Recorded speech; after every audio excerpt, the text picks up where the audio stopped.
안녕하세요. 건강지킴이 건강줍줍입니다. 오늘은 제가 평소 자주 드시는 채소, 바로 오이에 대한 아주 중요한 이야기를 들고 왔습니다. 여러분, 오이, 그냥 먹으면 다 좋다고 생각하셨죠?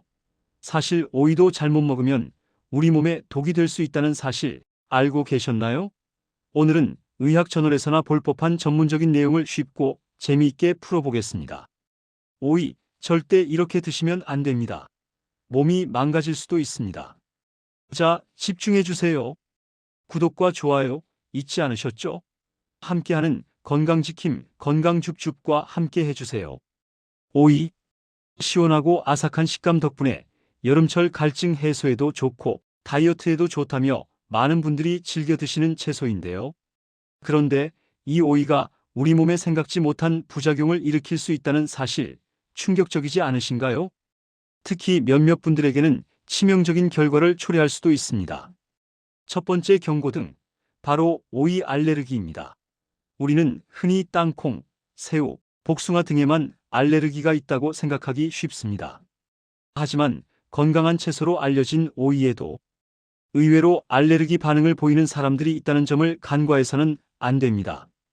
생각보다 많은 분들이 오이 알레르기의 존재 자체를 모르고 계시죠? 이처럼 알레르기라는 것은 우리 몸의 면역 시스템이 특정 물질을 해로운 것으로 오인하여 과도하게 반응하는 현상을 의미합니다.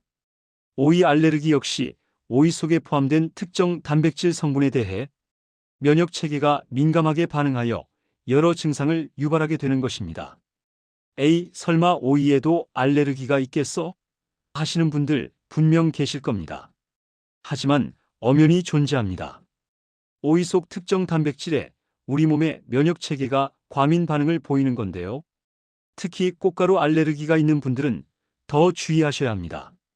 꽃가루 알레르기를 앓고 계신 분들 중 일부는 특정 과일이나 채소와 교차 반응을 일으키는데 오이도 여기에 해당될 수 있습니다.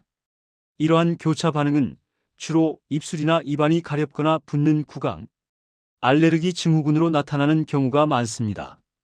입안이 따끔거리고 불편한 느낌, 목이 간질간질하거나 부어오르는 듯한 느낌을 받기도 합니다. 하지만 여기서 끝이 아닙니다. 이 알레르기 반응은 경미한 증상으로 시작하여 점차 심각해질 수 있습니다. 피부에는 두드러기나 발진이 돋아나고 참을 수 없는 가려움증을 유발할 수 있습니다. 위장에서는 복통, 구토, 설사 같은 소화기 증상까지 나타날 수 있어 매우 괴롭습니다. 더 무서운 건 아주 드물지만 급격한 호흡 곤란이나 생명을 위협하는 아나필락시스 쇼크로 이어질 수도 있다는 사실입니다. 아나필락시스 쇼크는 혈압이 갑자기 떨어지면서 의식을 잃을 수도 있는 응급 상황으로 신속한 대처가 매우 중요합니다. 이러한 심각한 전신 반응은 오이 섭취 후 몇 분 이내에 발생할 수도 있고 때로는 몇 시간 후에 나타나기도 하므로 주의 깊게 자신의 몸 상태를 관찰해야 합니다. 만약 오이를 드시고 나서 이런 증상들이 나타난다면 즉시 섭취를 멈추고 입안을 깨끗하게 헹궈주세요. 물로 여러 번 입안을 헹구는 것만으로도 잔여 알레르기 유발 물질을 제거하는 데 도움이 됩니다. 그리고 가까운 약국에서 항히스타민제를 복용하는 것도 도움이 됩니다. 항히스타민제는 알레르기 반응을 완화하는 데 효과적이지만 이는 어디까지나 보조적인 대처법입니다. 만약 피부에 두드러기나 발진이 심하게 나타나거나 소화기 증상이 지속된다면 시원한 물수건으로 해당 부위를 닦아주거나 미지근한 물을 천천히 마셔 몸을 안정시키는 것이 좋습니다. 하지만 호흡 곤란이나 전신 반응처럼 심각한 증상이 보인다면 주저하지 말고 즉시 119에 신고하여 응급의료진의 도움을 받거나 가장 가까운 응급실로 방문하셔야 합니다. 혹시 자가 주사용 에피네프린을 소지하고 계시다면 즉시 사용 후 병원으로 이송되어야 합니다. 에피네프린은 아나필락시스 쇼크 시 생명을 구할 수 있는 유일한 약물임을 기억해 주세요. 그리고 중요한 한 가지, 오이 알레르기가 있는 분들은 멜론이나 바나나, 호박, 해바라기씨 같은 다른 과일이나 채소에도 교차 반응을 보일 수 있습니다. 이는 특정 식물군에 공통으로 존재하는 단백질 때문에 발생하는 현상이므로 오이 알레르기가 있다면 이러한 음식들도 함께 주의하는 것이 현명한 방법입니다. 두 번째 경고, 바로 소화기 관련 부작용입니다. 오이는 본질적으로 몸을 차갑게 하는 성질이 있습니다. 한의학에서는 오이를 성질이 서늘하다고 표현하는데, 이는 체내 열을 내리고 갈증을 해소하는 데 도움을 주지만 평소 손발이 차갑거나 소화기가 약하신 분들, 그리고 평소에 몸이 냉하다고 느끼는 냉한 체질을 가지신 분들에게는 오히려 독이 될 수 있습니다. 이런 분들이 오이를 과도하게 섭취하면 어떻게 될까요? 네, 맞습니다. 차가운 기운이 위장 기능을 저하시키고 장 운동을 방해하여 설사나 복통이 찾아올 수 있습니다. 배를 차갑게 만들고 소화를 어렵게 만드는 것이죠. 특히 공복에 차가운 오이를 많이 드시면 아직 활성화되지 않은 위장과 장 점막을 직접적으로 자극해서 복통, 설사, 소화 불량을 유발하기 쉽습니다. 장염으로 고생하고 계시거나 평소 과민성 대장 증후군으로 인해 배탈이 잦은 분들은 특히 조심하셔야 합니다. 아침에 시원하게 오이 한 개 뚝딱 하시면서 상쾌한 하루를 시작하려던 분들, 이제부터는 조금 더 신중하게 자신의 몸 상태를 살피고 오이 섭취 여부를 결정해 주세요. 그리고 오이의 쓴맛을 내는 쿠쿠르비타신이라는 성분도 문제될 수 있습니다. 이 쿠쿠르비타신은 식물이 해충으로부터 자신을 보호하기 위해 만들어내는 일종의 방어 물질인데, 과다 섭취 시 위장 장애를 일으킬 수 있습니다. 대표적인 증상으로는 속 쓰림, 메스꺼움, 복통, 그리고 심한 경우 설사까지 유발할 수 있습니다. 만약 오이를 드셨는데 쓴맛이 너무 강하게 느껴진다면 이는 쿠쿠르비타신 함량이 높을 가능성이 있으므로 그 부분은 과감하게 잘라내고 드시는 것이 좋습니다. 쓴맛이 나는 오이를 굳이 참고 드실 필요는 없습니다. 또한 오이를 너무 많이 드시면 장내 수분 균형이 무너져서 변이 묽어지고 장 운동이 불안정해질 수도 있습니다. 오이는 수분 함량이 매우 높아 이뇨작용을 촉진하는데, 과도한 수분 섭취와 이뇨작용이 장에 부담을 줄 수 있기 때문입니다. 아무리 좋은 음식이라도 과유불급이라는 말이 있듯이 적당히 드시는 게 중요합니다. 오이와 궁합이 좋지 않은 음식도 있습니다. 첫 번째는 요구르트입니다. 많은 분들이 건강을 생각해서 요구르트에 오이를 갈아 넣거나 곁들여 드시곤 합니다. 하지만 오이에 함유된 아스코르비나아제라는 효소는 요구르트 속에 풍부한 비타민 C를 파괴하고 유산균의 활동을 방해할 수 있습니다. 비타민 C는 열에 약하고 산화되기 쉬운 성질을 가지고 있는데, 아스코르비나아제가 비타민 C의 산화를 촉진하는 역할을 하기 때문입니다. 물론 오이를 요구르트와 따로 먹거나 오이를 익혀서 아스코르비나아제 효소의 활성을 줄이면 이러한 문제점을 어느 정도 해결할 수 있습니다. 하지만 생 오이와 요구르트를 함께 섭취하는 것은 비타민 C 섭취 측면에서는 효율적이지 않다는 점을 알아두시면 좋습니다. 두 번째는 매운 음식입니다. 고추장이나 청양고추처럼 강렬하게 매운 음식과 오이를 함께 드시면 장 점막을 이중으로 자극해서 복통이나 설사를 유발할 수 있습니다. 매운 음식 자체가 위와 장에 자극을 주는데, 여기에 차가운 성질의 오이가 더해지면 위장 기능이 더욱 약해져 소화 불량을 초래하기 쉬워집니다. 매콤한 오이 무침이나 오이 냉국을 좋아하시는 분들, 맛은 좋지만 혹시 평소 위장이 약하다면 오늘은 잠시 참거나 섭취량을 조절해 주세요. 마지막으로 고지방 음식입니다.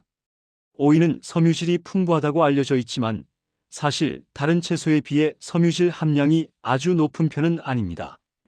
따라서 기름진 음식과 함께 먹을 경우 소화효소의 작용을 방해하여 소화가 더 어려워질 수 있습니다. 물론 삼겹살 드실 때 오이만 드시는 분은 없겠지만 혹시나 해서 말씀드립니다. 고지방 음식과 함께 오이를 드실 때는 다른 섬유질이 풍부한 채소와 함께 섭취하여 균형을 맞추는 것이 좋습니다. 세 번째 경고, 바로 신장 질환과 관련된 부작용입니다. 신장 기능이 약해 칼륨 배출이 어려운 분들은 오이 섭취에 특히 주의해야 합니다. 오이에는 칼륨이 풍부하게 들어있는데, 이 칼륨은 우리 몸의 나트륨 배출을 돕고 혈압 조절에 중요한 역할을 하는 필수 미네랄입니다.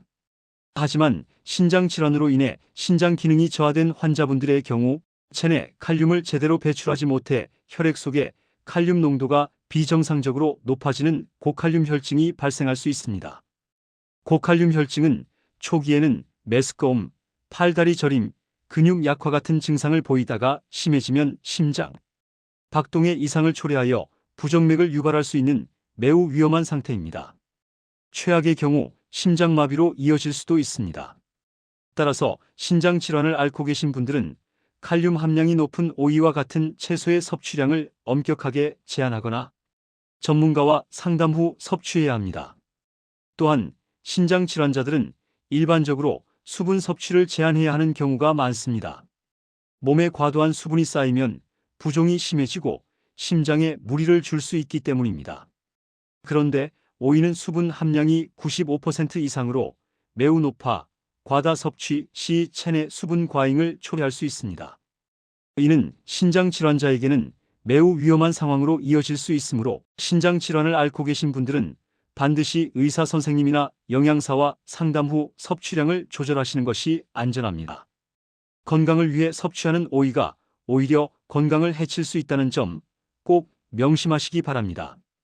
그리고 몇 가지 추가적인 주의사항도 말씀드릴게요. 오이는 농약을 많이 사용하는 채소 중 하나입니다. 오이 재배 과정에서 병충해를 막기 위해 농약을 살포하는 경우가 많기 때문입니다. 따라서 섭취 전에 반드시 흐르는 물에 깨끗이 씻어야 하며 베이킹소다나 식초를 이용해 세척하는 것도 잔류 농약을 제거하는 데 도움이 될 수 있습니다. 가능하면 유기농 오이를 선택하는 것이 잔류 농약에 대한 걱정을 줄일 수 있는 가장 좋은 방법입니다. 마트에서 오이를 고르실 때 이왕이면 유기농 코너를 한번 둘러보시는 건 어떨까요? 많은 분들이 좋아하시는 오이 피클이나 오이지 같은 절임 음식도 과도하게 드시면 안 됩니다. 이러한 절임 음식은 염분이 높고 때로는 설탕이나 식초가 많이 첨가되어 있습니다. 너무 많이 드시면 식도에 강한 자극을 줄 수 있고 특히 짜고 신맛은 식도 점막을 손상시켜 위식도 역류 질환을 악화시키거나 일부 연구에서는 장기적으로 식도암 발생 위험을 높일 수도 있다고 경고합니다. 또한 절임 음식의 높은 산도는 치아의 에나멜을 부식시켜 치아를 손상시킬 수 있으며 당분이 많이 첨가된 경우 충치 발생 위험도 높일 수 있습니다. 맛있다고 너무 많이 드시면 안 된다는 점 꼭 기억해 주세요. 건강한 식단에서는 절임 음식도 적당량을 섭취하는 지혜가 필요합니다. 마지막으로 오이 보관에 대해서도 말씀드릴게요. 오이는 수분 함량이 높아 쉽게 무르고 상할 수 있는 채소입니다. 따라서 신선도를 유지하기 위해 냉장 보관은 필수입니다. 구입 후 바로 냉장고 신선칸에 넣어두시고 가급적 빨리 섭취하는 것이 좋습니다. 그리고 물러지거나 색이 변하고 곰팡이가 생긴 오이는 절대 섭취하지 마세요. 아깝다고 드셨다가는 식중독이나 위장장애 같은 큰 탈이 날 수 있습니다. 또한 오이에 함유된 오이산이라는 성분을 과다하게 섭취하면 위장 장애나 속쓰림을 유발할 수 있으니 이 점도 참고해 주세요. 오이산은 소량 섭취 시 문제가 없지만 특정 체질이나 과다 섭취 시 위산 분비를 촉진하여 속쓰림을 유발할 수 있습니다. 모든 식품은 신선할 때 그리고 적정량을 섭취할 때 가장 좋은 효능을 발휘한다는 것을 잊지 마세요. 자, 이렇게 오이가 우리 몸에 일으킬 수 있는 다양한 부작용에 대해 자세히 알아봤습니다. 하지만 너무 걱정하지 마세요. 제가 드린 정보들은 오이를 무조건 먹지 말라는 이야기가 아닙니다. 모든 식품이 그렇듯 오이도 적절하게 섭취하면 우리 몸에 이로운 점이 훨씬 많습니다. 오이는 95% 이상의 수분으로 이루어져 있어 갈증 해소와 체내 수분 보충에 탁월하며 더운 여름철 체열을 효과적으로 낮추는 데 도움을 줍니다. 또한 피부 건강과 미용에도 좋습니다. 오이팩이 괜히 유명한 게 아니겠죠? 풍부한 수분과 비타민 C는 피부를 촉촉하고 생기있게 가꾸는 데 기여합니다. 저칼로리 식품으로 체중 관리에도 매우 효과적이며 풍부한 식이섬유는 소화와 배변 활동을 원활하게 돕습니다. 비타민 K는 뼈 건강에 중요한 역할을 하며 다양한 항산화 물질과 항염작용을 하는 성분들도 함유하고 있어 우리 몸의 면역력 증진에도 도움을 줍니다.